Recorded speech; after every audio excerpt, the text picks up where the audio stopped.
할렐루야. 우리 앞뒤 옆에 계신 분들과 서로 인사 나누시겠습니다. 주의 사랑으로 사랑합니다. 축복합니다. 사랑합니다. 축복합니다. 사랑합니다. 축복합니다. 할렐루야. 감사합니다. 첫 설교입니다. 긴장이 되죠.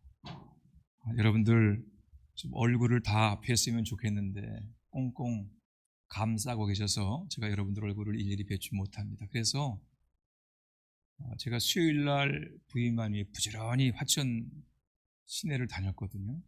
그래서 농협 앞으로 해서 또 이디야도 가보고 커피에 바나다도 가보고, 제가 커피를 좋아하니까 다녔는데, 여러분 혹시 제가 지나칠 때 몰라보고 간다고 해서 서운해하지 마시고요.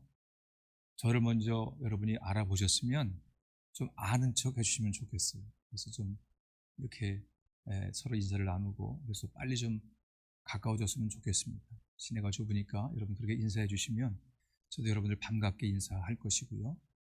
그렇게 교제가 좀 더 깊어지고 또 사랑의 풍성한 교회로 든든히 세워지게 되기를 바랍니다. 겨울을 오기는 봄비가 장마처럼 쏟아지던 지난 월요일, 아침 일찍 춘천에서 화천으로 이사 오기 위해서 짐을 싸기 시작했습니다.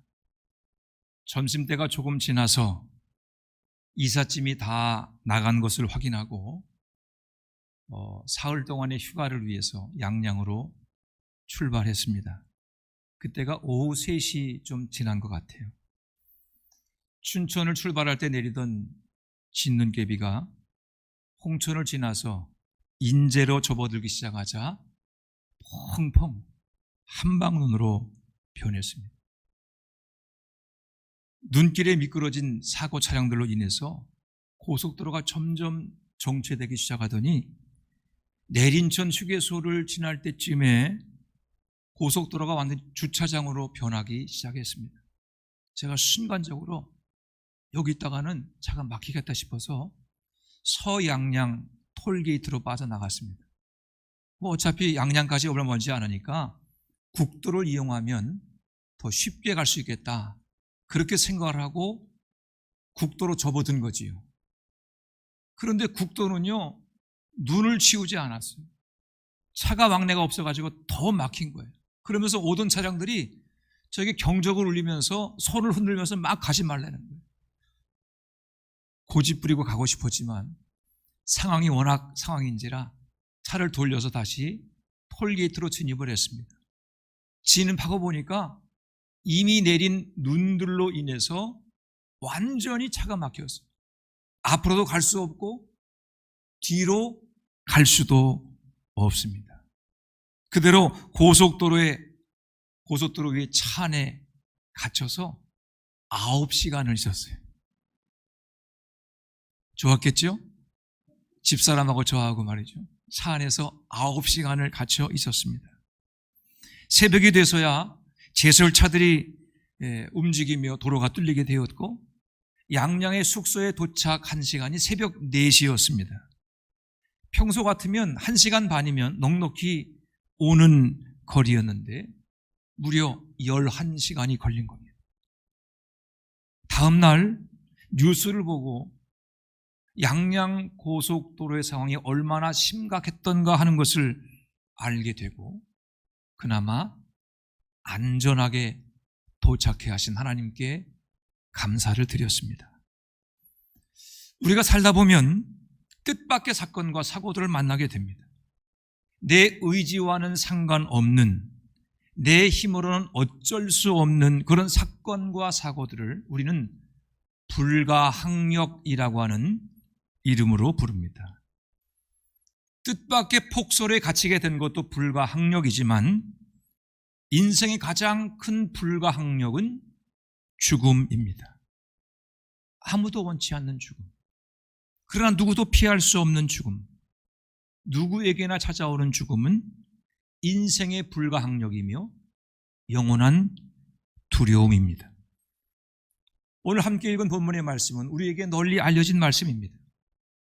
이미 죽은 지 나흘 되어 냄새나는 무덤을 찾아가서 나사로야 나오너라, 그 한 말씀으로 인생의 영원한 불과 학력을 해결하신 우리 예수님에 관한 이야기입니다. 이 기적은 여러분이 아시는 것처럼 2000년 이스라엘 베다니에서 일어난 기적입니다. 시간적으로도 2000년 전에 있던 일이고요. 장소를 보아도 거리적으로 너무 이곳과 떨어져 있는 그런 곳에서 일어난 일입니다. 그러니까 죽은 나사로가 썩어가는 시체였던 그 나사로가 살아난 기적은 오늘 이곳에서 예배를 드리고 있는 우리와는 사실 아무런 상관이 없는 이야기일 뿐입니다. 그렇죠? 그런가요? 그렇지 않죠. 여러분, 그렇지 않습니다. 만일 2000년 전 베다니에서 일어난 일이기 때문에 이곳 화천과는 아무런 상관이 없다고 생각한다면 오늘 우리는 이 본문의 말씀을 읽을 이유가 없습니다. 나사로가 죽었다 살아난 것과 우리와 아무 상관이 없다고 생각한다면 우리는 예수님을 믿을 이유가 없습니다. 우리가 예배당에 모여서 이렇게 예배하는 것도 아무런 의미가 없을 것입니다. 왜 우리는 예수님이 죽은 지 나흘 되어 이미 썩어가는 시체 나사로를 살려내신 이 이야기를 오늘도 읽고 있습니까? 이 기적이 우리는 물론이거니와 오고 가는 모든 시대의 교회, 모든 그리스도인들에게 이루어질 부활과 영생을 가르치고 있기 때문입니다. 우리 한번 다 같이 요한복음 11장 25절로 26절 말씀을 읽어보겠습니다. 요한복음 11장 25절로 26절 말씀 함께 읽습니다. 시작.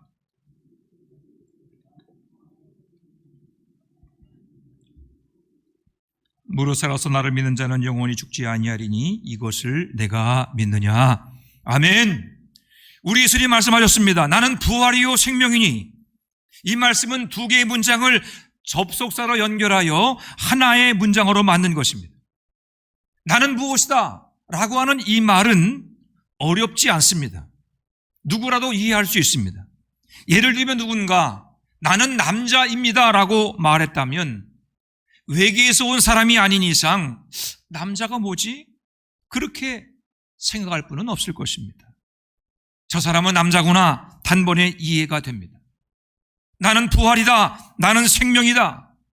예수님이 나는 부활이요 생명이라고 말씀하신 것은 우리에게 이해를 구하고 우리의 동의를 구하기 위해서 하신 말씀이 아닙니다. 나는 부활이다. 나는 생명이다. 이 말씀은 하나님이신 예수님의 일방적인 선언입니다.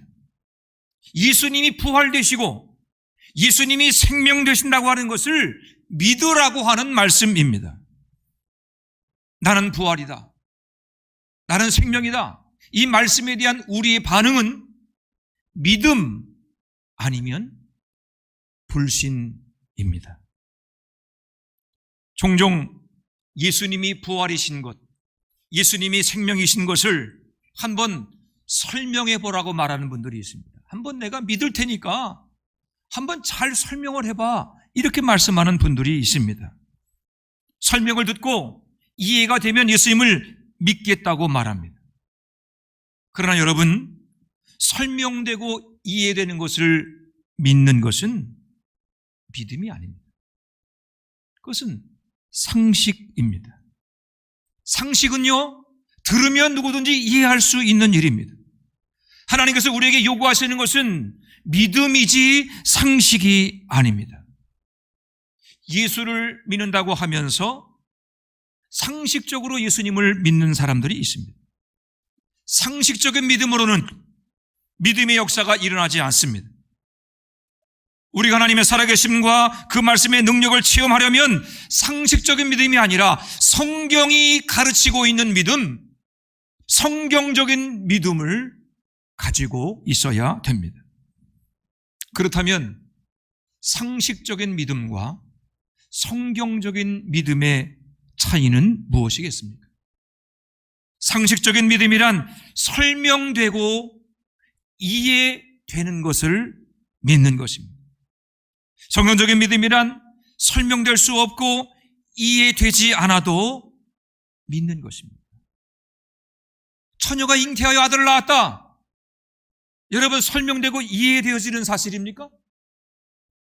세상은요, 그건 믿지 않습니다. 우리는 뭐라고 말합니까? 예수님은 처녀가 잉태하여 낳으신 하나님의 독생자 아들이라고 고백합니다. 여러분 믿으시죠? 이해되어 믿으십니까? 설명되어서 믿으십니까? 그렇지 않습니다.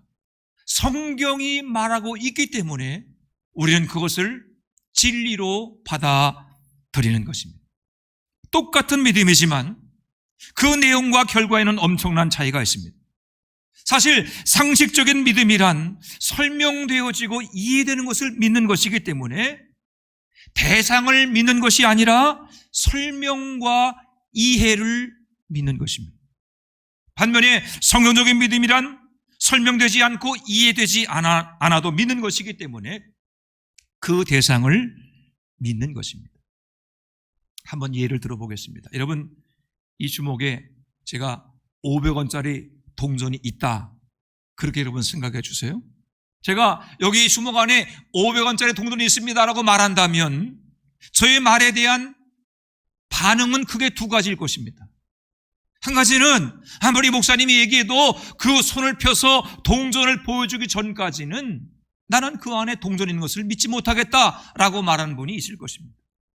어떤 분들은 아니야, 목사님이 그 손 안에 동전이 있다고 했으니까 나는 그 동전을 보지 않더라도 그 손 안에 동전이 있는 것을 믿을 거야, 그렇게 말하는 사람도 있을 것입니다.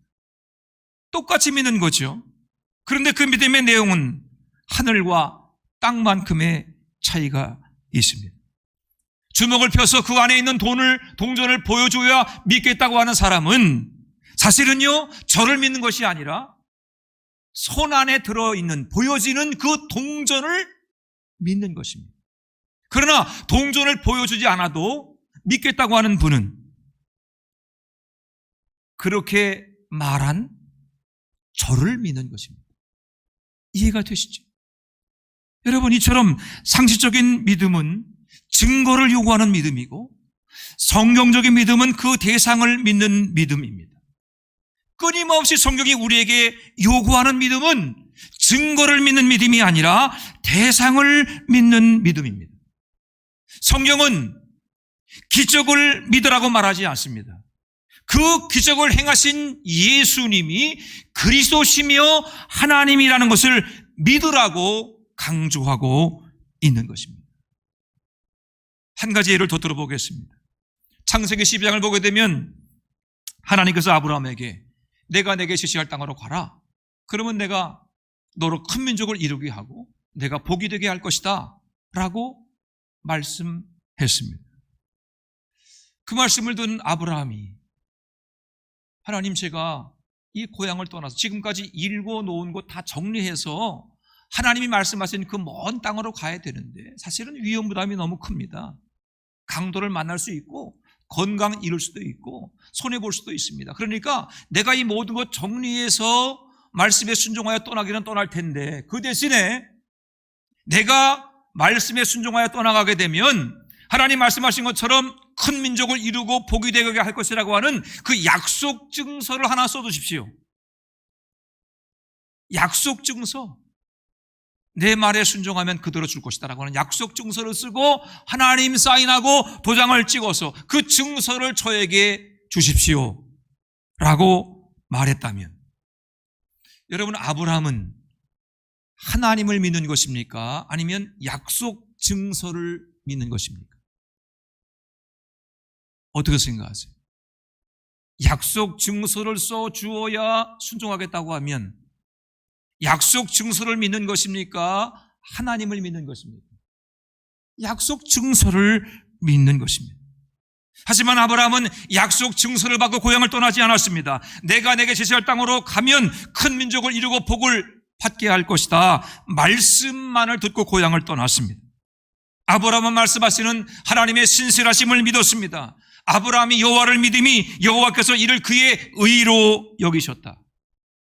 결국 아브라함은 아무 증거가 없었지만 말씀하신 하나님을 믿고 순종함으로 믿음의 조상이라고 하는 영광스러운 이름을 얻게 된 것입니다.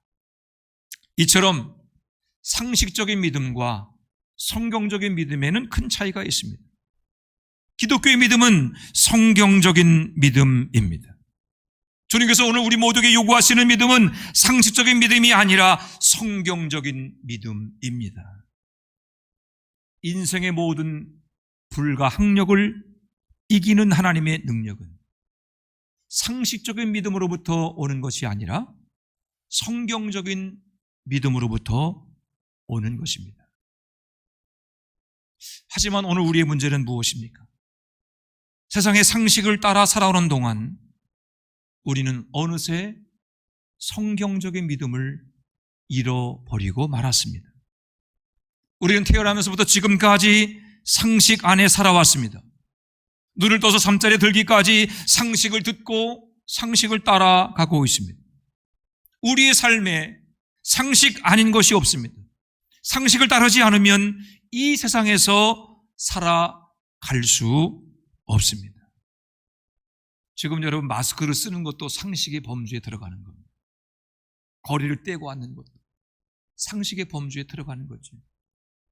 우리는 다 상식을 따라 살다 보니까 나도 모르는 사이에 머리부터 발끝까지 완전히 상식의 사람이 되었습니다. 상식의 사람이 되고 상식을 따라 살다 보니 아무리 주여 주여 주님의 이름을 부르고 수십 년 예배당을 왔다 갔다 하고 그 직분이 목사, 장로, 권사, 집사여도 죄송하지만 우리는 믿음과는 상관이 없는 그런 삶을 살아가고 있는 것입니다. 오늘 본문에 나오는 마르다가 그렇습니다. 앞서 우리가 읽은 말씀처럼 예수님 마르다에게 나는 부활이요 생명이니 나를 믿는 자는 죽어도 살겠고 살아서 나를 믿는 자는 영원히 죽지 아니하리니 이것을 내가 믿느냐라고 말씀했습니다. 이 말씀을 들은 마르다가 예수님 앞에서 대답을 합니다. 주여 그러하이다. 주는 그리스도시요 세상에 오시는 하나님의 아들이신 줄 내가 믿나이다. 예수님이 구세주이신 것과 하나님의 아들 곧 하나님이신 것을 믿는다고 예수님의 앞에서 고백한 거죠. 대단한 믿음입니다. 예수님을 따라다니는 제자들 가운데서도 이만한 믿음을 고백한 사람은 베드로밖에 없어요. 그러니까 얼마나 대단한 믿음입니까? 그런데 정작 예수께서 무덤의 돌문을 열라고 하니까 마르다는 금방 했던 믿음의 고백과는 다른 말을 합니다. 주여, 죽은 지가 나흘이나 되어서 벌써 냄새가 납니다. 무슨 뜻일까요? 무덤의 돌문을 열어봐야 소용이 없다는 말입니다. 예수님이 살아있을 때 오셨더라면, 아무리 늦었을지라도 시체가 좀 썩기 전에 오셨더라면 예수님이 뭔가 할 수 있는 일이 있었을지 모르지만 이제는 예수님이라도 할 수 있는 일이 아무것도 없다는 말입니다. 금방 예수님을 하나님으로 고백하던 마르다가 이제는 예수님이 아무것도 할 수 없습니다. 하나님이시라고 하는 고백을 부정한 것과 같은 말을 한 것입니다. 죽은 자는 살아나지 않는다. 상식 앞에 굴복했습니다. 썩은 시체를 살릴 수 있는 사람은 아무도 없다. 불가항력 앞에 항복한 것입니다. 여러분, 안 된다고 말하는 마르다와 구세주라고 고백한 마르다는 서로 다른 사람이 아닙니다. 금방 예수님을 하나님으로 고백한 마르다와 무덤 문을 열어봐야 소용없다고 말한 마르다는 다른 사람이 아니에요. 같은 사람입니다. 왜 누구보다 큰 믿음을 가지고 갔던 마르다가 돌문을 열라고 하는 예수님 말씀에 안 됩니다, 못합니다, 그렇게 대답을 했을까요? 마르다의 믿음은 상식적인 믿음이었기 때문입니다. 자신도 알지 못하는 사이에 마르다는 상식을 믿고 상식의 지배를 받는 상식적인 믿음의 사람으로 살고 있었기 때문입니다. 하지만 여러분, 예수님은 전능하신 하나님이십니다. 예수님은 상식의 지배를 받는 분이 아니십니다. 예수님은 무언가 재료를 가지고 세상을 만드신 분이 아니라 아무것도 없는 상태에서 말씀으로 해와 달과 별과 우주 삼라만상을 만드신 창조주이십니다. 예수님이 말씀으로 천지를 창조하신 하나님이시라면 죽은 지 나흘 되어 썩어가는 시체가 아니라 이미 썩어 흙으로 돌아간 시체라고 할지라도 살려내고 일으켜 세울 수 있지 않으시겠습니까? 예수님이 영존하시는 하나님이시라면 우리가 만든 어떤 불가항력일지라도 그것을 가능으로 만들 수 있지 않으시겠습니까? 상식 앞에, 불가항력 앞에 무너진 본문의 마르다는 사실 우리 자신입니다. 오늘날 교회의 모습입니다. 오늘날 하나님을 믿는 우리의 삶 속에 기적이 사라진 이유는 상식적인 믿음을 가지고 신앙생활을 하고 있기 때문입니다. 하나님의 영광이 주님의 몸된 교회에 나타나지 않고 있는 이유는 입술로는 주여 주여 하면서도 정작 마음으로는 예수님을 주님으로 믿고 따르지 않고 있기 때문입니다. 예배당에 모여서 예배할 때는 정말 하나님을 잘 믿는 사람 같은데 예배당을 떠나 세상 속에 가서는 세상 사람들과 똑같은 생각, 똑같은 말, 똑같은 방식을 가지고 살아가기 때문에 하나님의 놀라운 약속과 은혜가 우리의 삶 속에 나타나고 있지 않는 것입니다. 우리는, 한국교회는 믿음을 상식으로 바꿔버린 죄를 회개해야 됩니다. 세상의 부귀영화를 쫓아가느라고 교회의 영광을 잃어버린 죄를 회개해야 됩니다. 세상의 복을 끊임없이 쫓아가느라 정작 우리에게 주어진 놀라운 하늘의 복을 잃어버린 죄를 회개해야 됩니다. 서울에서 식당에서 아침 식사를 하고 있었습니다. 여러분, 그런 데 있죠. 옆 테이블에 앉은 사람들이 무슨 얘기를 하는데 굳이 귀를 기울여 들은 것은 아니에요. 그런데 그 이야기가 내 관심사와 맞을 때는요, 들려질 때가 있어요. 그런 경우였습니다. 제가 목사니까 집사람하고 아침 식사를 하고 있는데 옆 테이블에서 성경 이야기를 하고 있었어요. 그 얘기가 들려졌습니다. 그 사람들은 오병이어의 기적에 대한 이야기를 나누고 있었습니다. 제가 보기에는 신앙생활을 꽤 오래 한 것 같은 제 또래 신사 한 분이 앉아서 앞에 있는 청년들에게 오병이어의 기적을 설명하고 있었습니다. 오병이어의 기적은 한 어린아이가 자기 도시락을 예수님께 갖다 드린 것에서 시작되었다라고 하는 겁니다. 그렇죠. 여기까지는 똑같습니다. 그런데 그 다음부터가 다릅니다. 그 신사가 말합니다. 성경은 예수님이 축사하시고 음식을 나눠주니까 자꾸 그 음식이 많아지고 또 많아져서 5천 명이 먹고 12광주를 거뒀다고 말하지만 그거 아니고 어린아이가 자기가 먹을 도시락을 꺼내서 예수님께 드리니까 그것을 본 어른들의 마음 가운데 감동이 왔지. 어른들도 자기가 먹으려고 도시락을 가지고 왔는데 사람들이 많으니까 눈치를 보고 숨겨놓고 혼자 먹으려고 그러고 있었는데 어린아이가 도시락을 주님께 드린 것을 보고 감동받아서 자기 도시락을 내놓기 시작한 거야. 나도 내놓고 너도 내놓고 장로님도 내놓고 권사님도 내놓고 그래서 다 자기 도시락을 내놓고 앉아서 나누어 먹다 보니까 5천 명이 배불리 먹고도 남은 그런 기적 같은 일이 일어났던 거지. 그렇게 설명을 하고 있더라고요. 어떻게 생각하세요? 아, 내가 생각했던 바로 그 말씀이네. 그렇게 이해하십니까? 어떻게 생각하십니까? 여러분, 실제로 오병이의 기적을 그렇게 상식적으로 설명하는 신학자들도 있습니다. 하지만 그렇게 상식적으로 오병이의 기적을 설명한다면 여러분들은 예수님을 믿으시겠습니까? 내 생각으로 주님이 행하신 모든 기적과 주님이 하신 모든 말씀이 이해되고 믿어진다면 여러분들은 예수님을 구주로 믿으시겠습니까? 그런 일은 없습니다. 우리가 주님의 말씀과 행하신 모든 기적을 상식적으로 설명할 수 있고 이해할 수 있다고 생각하는 순간 하나님은 더 이상 하나님이 아닙니다.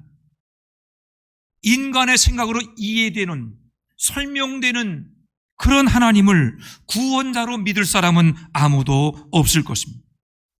상식으로 이해되는 그런 기독교의 신앙을, 세상을 구원하는 그러한 하나님의 능력으로 믿고 따를 사람은 없을 것입니다.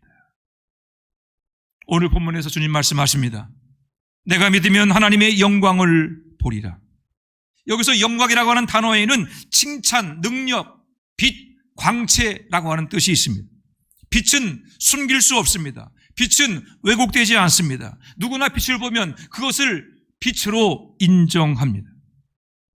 빛을 숨길 수 없고 모든 사람이 다 알게 되는 것처럼 하나님의 영광을 보리라고 하는 말씀은 거기 하나님이 함께하고 있다는 것을 나도 알고 너도 알고 모든 사람이 알게 될 것이라고 하는 그런 뜻입니다. 교회란 무엇입니까? 교회란 예수 그리스도를 구주로 고백하는 여러분 한 사람 한 사람, 그리고 그리스도 예수를 구주로 고백하는 사람들이 모여있는 그 공동체가 교회입니다. 이 건물은 우리가 뭐라고 부르죠? 따로 예배당이라고 부릅니다. 이 건물은요, 예배당입니다. 그래서 교회 가자 그러면 우리가 이곳으로 오는데 사실은 예배당 가자 그래야 맞는 말이죠. 교회는 건물이 아니고 시설이 아니고 프로그램도 아니고 예수를 믿는 여러분 한 사람 한 사람과 여러분들이 모인 이 공동체가 바로 교회입니다. 그래서 교회는 예수님을 머리로 하는 몸에 비유되고 있습니다. 우리가 예수님은 아니지만 예수님과 한 몸을 이루는 사람들입니다.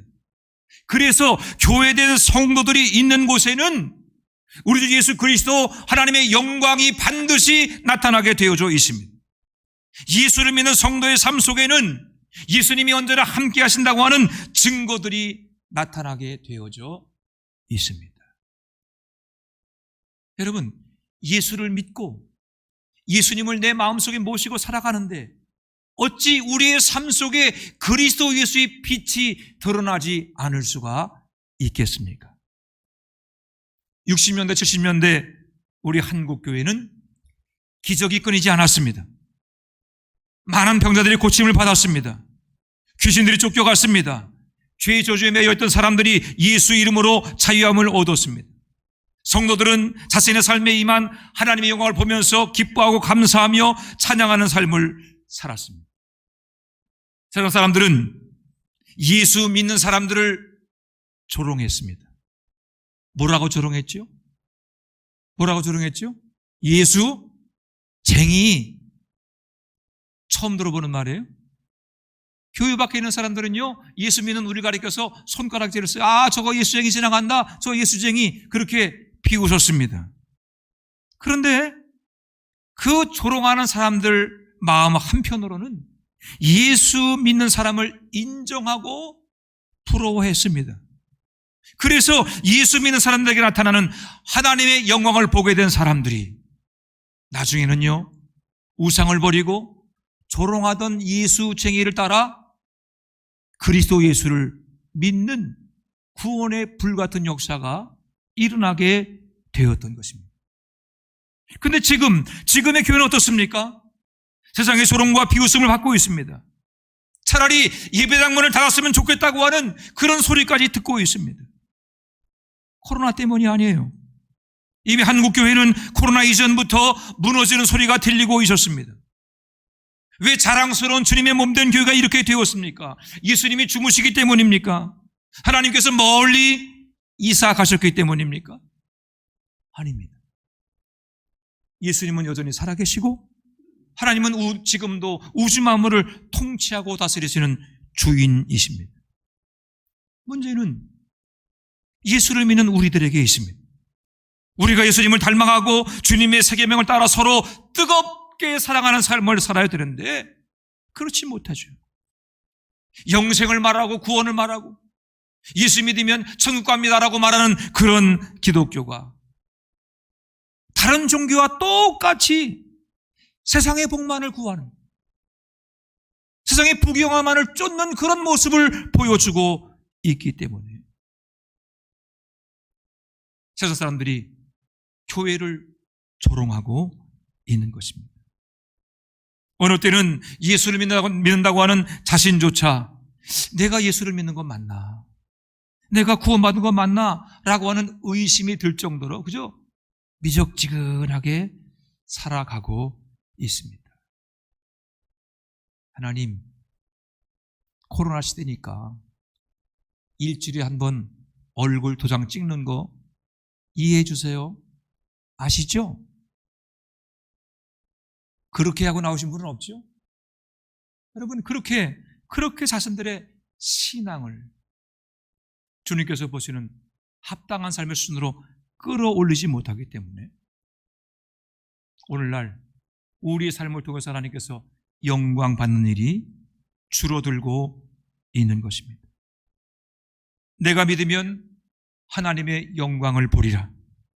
우리는 하나님의 영광으로 살아야 됩니다. 하나님이 우리와 함께 하신다는 것을 내 눈으로 볼 수 있는 믿음의 삶을 살아야 됩니다. 상식적인 세상을 살지만 성경적인 믿음으로 이 세상을 이기며 살아가야 됩니다. 사랑에 식어지며 죄악이 환영한 이 세상을 향하여서 하나님의 살아계심과 전능하심을 우리의 삶을 통하여 보여주는 그러한 삶을 살아가야 됩니다. 그것이 베다니 나사로의 기적을 통해 주님께서 오늘 우리에게 주시는 말씀입니다. 우리 박정호님이 소개해 주신 것처럼 저는 춘천제일교회에서 이곳으로 부임해 왔습니다. 오늘 축도할 때 제가 일부 예배 때 춘천제일감리교회 그랬다 그럽니다. 아직 처음이라 그러니까 여러분 그렇게 이해해 주시고요. 화천제일교회로 부임하는 구역 인사위원회가 끝난 그날 잠자리에 누웠는데 영 잠이 오지 않습니다. 뒤처락거리면서 하나님께서 나를 화천제일교회로 인도하시는 이유가 무엇일까 생각하며 잠자리에 누운 채로 기도를 드렸습니다. 하나님, 저를 화천제일교회로 인도하시는 이유가 뭔가요? 제가 어떻게 화천제일교회를 섬기기를 원하시지요? 그렇게 기도하고 있었는데 그때 제 마음속에 딱 떠오른 말씀이 내가 믿으면 하나님의 영광을 보리라 라고 하는 말씀이었습니다.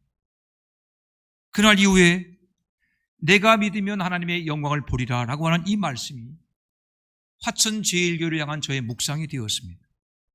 말씀을 묵상하면 묵상할수록 주님이 주신 소망으로 가득 찼습니다.